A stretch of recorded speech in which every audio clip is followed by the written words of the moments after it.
Hi everyone, I'm Rada, and with me here on the streets of Abuja is Comrade Ekpa David. All right, I have a few questions for you. Who is the new Federal Capital Minister? His Excellency Wike. I don't know, this is tribal name. Nyesom Wike. Nyesom Wike. Now, what can you say about the improvements Nyesom Wike has put into Abuja right now? Because you have a lot of demolitions. You have demolitions along Gishiri. You have demolitions around Lugbe and so on. Do you think those measures being taken to demolish, illegal structures are truly like the best way forward? Like, one thing I have come to understand is if you must have a way forward, then you must do away with your old way of life to be able to welcome the new way of life you are clamoring for. We just started the new year, 2024, and I believe if you want to make impact in this year, there are natural things you do in the past year that you must allow them to go. Wike is a developmental leadership person that we all know from Rivers State. So coming into Abuja, you don't expect him to maintain the same structure or political terrain that we have been managing all the while. Abuja is a federal capital city of the whole Nigeria, for God's sake. So all of the little demolition you're seeing him to do, I know that it's a major put in place to bring out the beauty of Abuja. You can imagine the road network is doing and everything now. So I believe by God's grace, before four years of Wike tenure, if given the opportunity and not truncated by the cabals and political associates, then definitely we'll get the beauty and the best of Abuja that we all are praying to get. So you indeed believe that he's capable of handling Abuja? I believe he will do well, and he's handling Abuja to the best of my understanding and my knowledge. All right. What can you say about the current rise in dollar rates? Because as of last week, dollar, according to Naira, $1 to Nigerian Naira was 1,300 Naira, but as of today, it's about 1,400 Naira. What can you say about that in light of the infrastructure or the moves Tinubu is making towards making the economy better? I follow a little bit of politics, and I think to some extent with the present administration, I'm not fully convinced of the renewed hope yet, but we are believing God that the name that hope carries, that movement carries, should be able to begin to find expression in the life of Nigeria.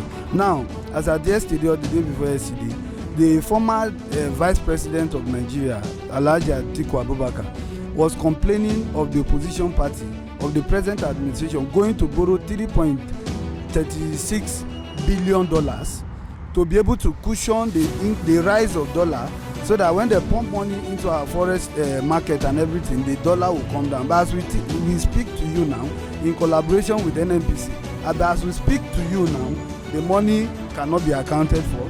Dollar is still at the rising side. So we are not really seeing the promises that we got from the present administration. But we believe God that Nigeria will have a leader of its own very soon. So let's see how God will help us. Okay, so you're saying there isn't enough accountability? Not enough. We are not seeing any effects yet. We have everything it takes as a nation to be doing well, and that's why sometimes we are on the other side, when we complain, they think it's because you are in opposition. It's not opposition per se.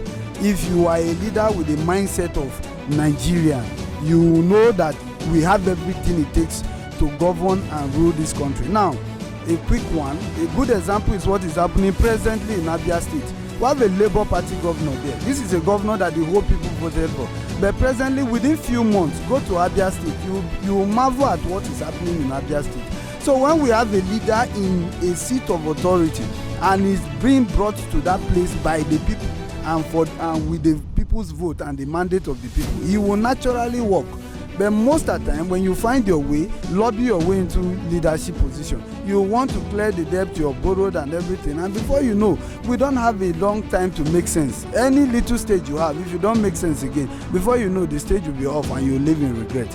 So these are the issues we are having around leadership in this country. The whole money is being accrued to them.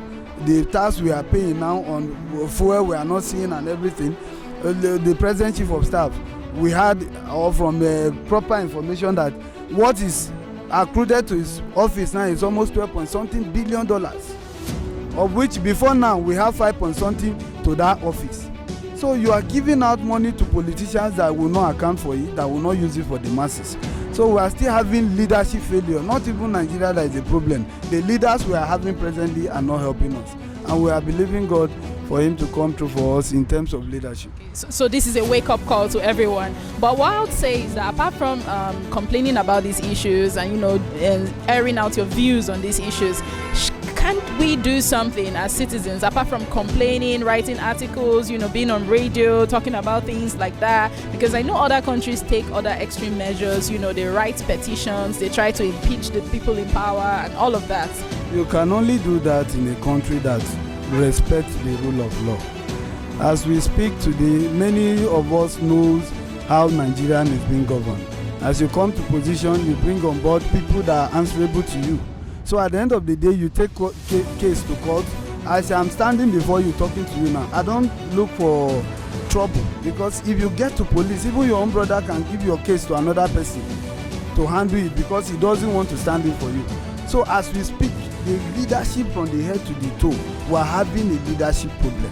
So if you take it to the street for protest now, it's your brothers that are in uniform they are using, chasing you away from the street. So who now then want to die for a country that is not even having value of life?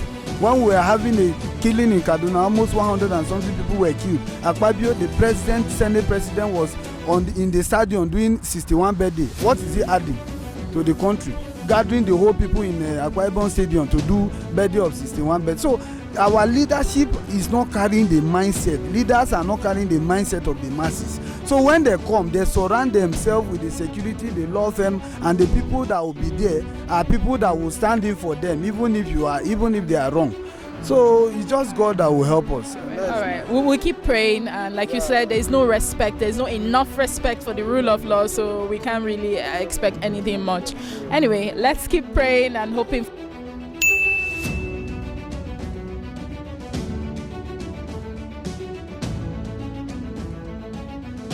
Subscribe to TED TV channel on YouTube